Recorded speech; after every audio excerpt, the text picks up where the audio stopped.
Graça e paz, amados. É um prazer sempre grande compartilhar com vocês a palavra de Deus. Afinal de contas, é por ela que nós mantemos a nossa fé acesa. E é com esta fé que é o combustível para que eu e você continuemos na estrada da vida. Sabe, eu queria fazer uma introdução aqui referente a esse tema de oração. E, para tanto, eu, antes de ler o versículo introdutório, estava pensando uma coisa aqui, e você há de concordar comigo. Nós estamos numa sociedade extremamente depressiva. Você percebeu que nós estamos na era do entretenimento, do divertimento, dos parques temáticos. Nós estamos numa época em que há muitas opções para que o ser humano possa se distrair, seja de uma forma direta, num local físico, seja de uma forma online, enfim. Nós estamos na época em que a tecnologia tem proporcionado ao homem muita possibilidade de entretenimento, sendo aqui repetitivo. Mas nós estamos numa sociedade cada dia mais doente. A depressividade, o desânimo tem tomado conta de muita gente, até às vezes eu me pego dentro de um contexto que às vezes do nada vem aquela carga de desânimo e muitas vezes nós esquecemos daquilo que alcançamos, daquilo que Deus nos deu e nós ficamos presos a tudo aquilo que nós não ainda temos ou ainda não temos.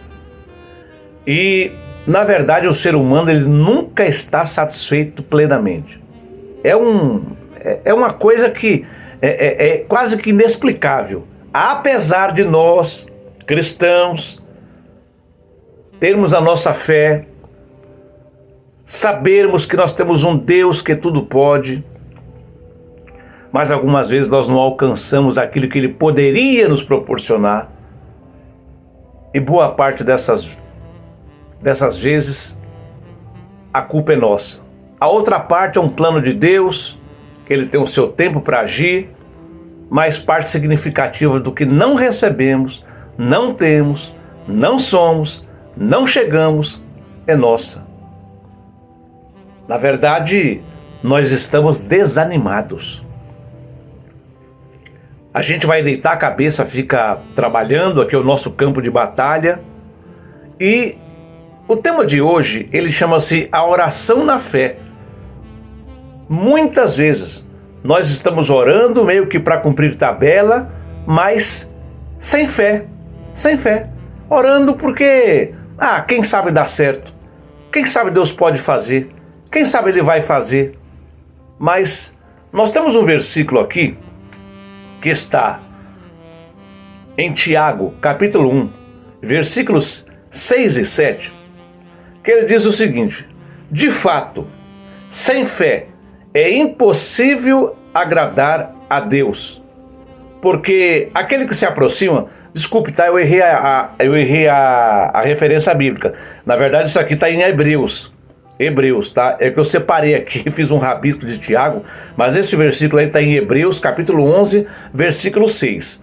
Hebreus 11, 6 diz assim: de fato, sem fé é impossível agradar a Deus, porquanto é necessário que aquele que se aproxima de Deus creia que Ele existe e que é galardoador daqueles que o buscam. Agora sim eu vou complementar com Tiago 1, 6 e 7.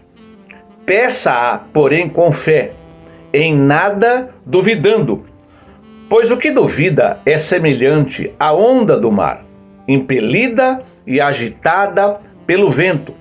Não suponha que este homem alcançará do Senhor alguma coisa. Isso é sério. Isto aqui é sério. Já pensou você ter um Deus que tudo pode, mas você não conseguir alcançar nada? Então, queridos, a nossa próxima pergunta é: como devemos orar? Como é que nós devemos orar? Porque quem ora espera da parte de Deus alcançar alguma coisa. Todas as pessoas que oram, eles esperam alcançar da parte de Deus alguma coisa, não é? Já pensou você orar sem perspectiva de alcançar nada? Não é? Então, nós devemos orar na fé. E o que significa orar na fé? Significa apoiar-se na oração sobre as promessas de Deus. Não podemos crer sem termos um fundamento. Há pessoas que exclamam: você só precisa crer e aí você receberá. Mas elas estão completamente enganadas. Em cada situação, preciso de uma bem determinada promessa de Deus, na qual eu posso me fundamentar, não é? Ou fundamentar a minha fé. E isso é maravilhoso, por quê? Porque as promessas existem, não é? Para os solitários, por exemplo, você pode ler Mateus capítulo 28 e o versículo 20, a parte B, que diz assim: eis que estou convosco todos os dias. Para os fracos, não é? Nós temos 2 de Coríntios capítulo 12, versículo 9, parte B, que diz assim: o poder se aperfeiçoará na fraqueza. Para aquelas pessoas que estão ansiosas, e nós estamos na era da ansiedade, que é aquele sofrimento antecipado, não é? De algo que nem aconteceu ainda, mas há um versículo também de 1 Pedro, capítulo 5, versículo 7, lançando sobre ele toda a vossa ansiedade, porque ele tem cuidado de vós. E para os tristes, também tem um versículo, Neemias capítulo 8, versículo 10, e tudo isso tem que ser crido, né? Lido e crido pela fé. Portanto, não vos entristeçais, porque a alegria do Senhor é a vossa força. Mas e se eu estiver doente? Êxodo capítulo 15, versículo 26, a parte B, está dizendo: eu sou o Senhor que te sara. Então veja que em cada situação específica, Deus deu uma promessa determinada para que você possa se apoiar com toda certeza e na fé sobre essas palavras de Deus. Certo? Até a fé precisa de um apoio. Então, por que a gente não ora então corajosamente com fé? Por que a gente não ora com mais fé, queridos? Eu repito, por que nós não oramos com mais fé?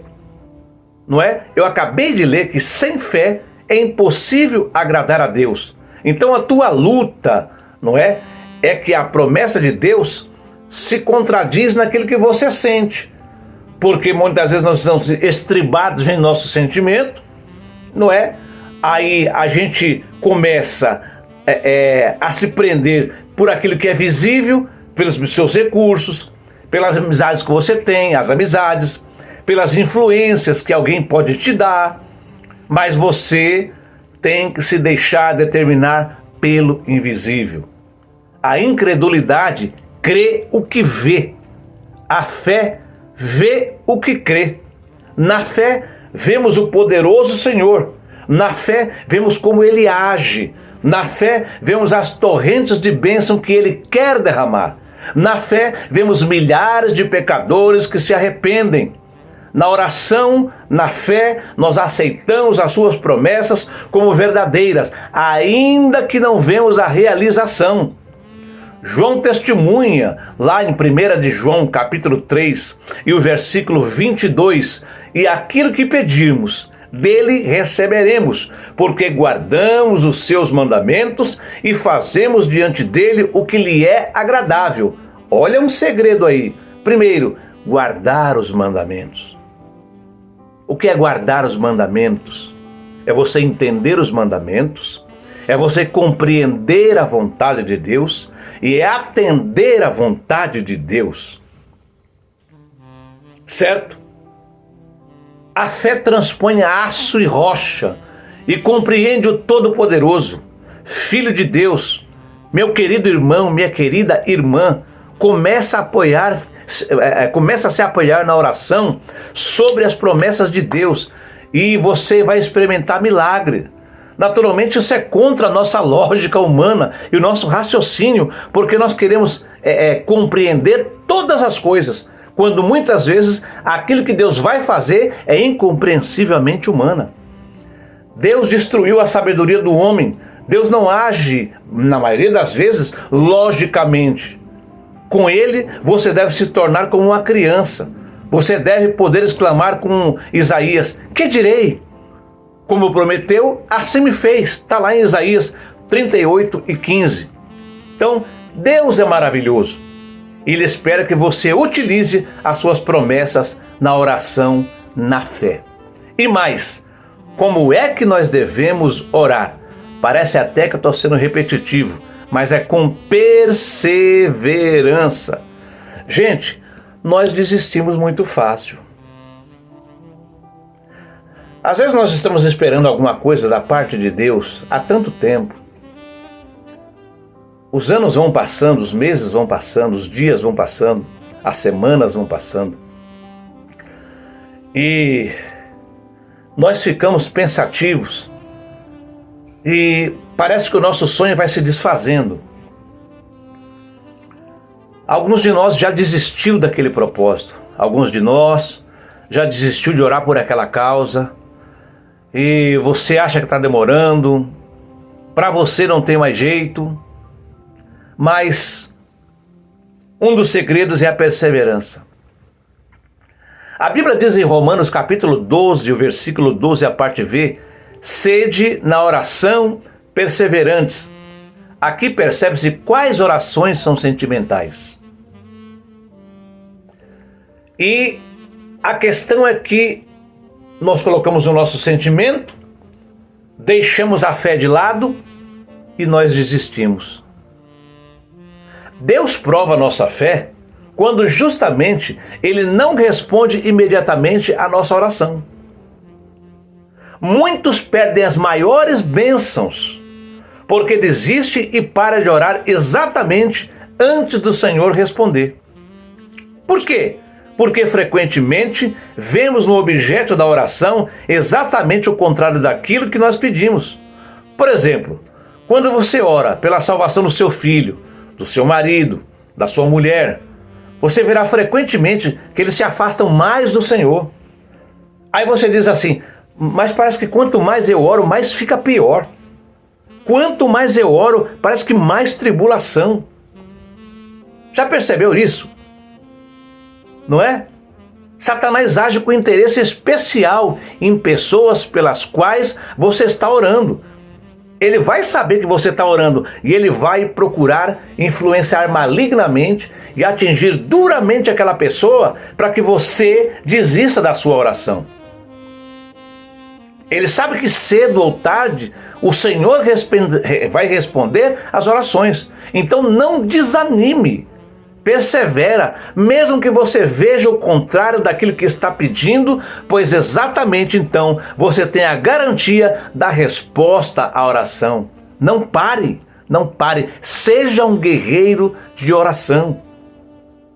A outra coisa é que você deve orar com conformação.